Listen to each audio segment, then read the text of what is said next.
Recent observations from the Hubble Space Telescope show that Neptune's clouds are almost completely disappearing.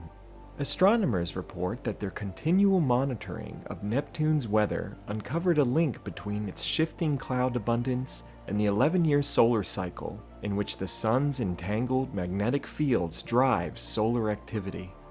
When activity on the sun increases, more intense ultraviolet radiation floods the solar system.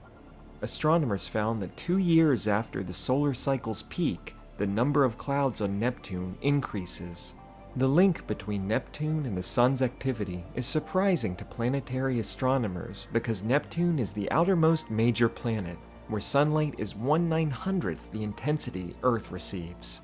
To monitor the evolution of Neptune's appearance, astronomers analyzed Hubble Space Telescope archival observations beginning in 1994, Keck Observatory images taken from 1994 to 2022, and Lick Observatory data from 2018 to 2019.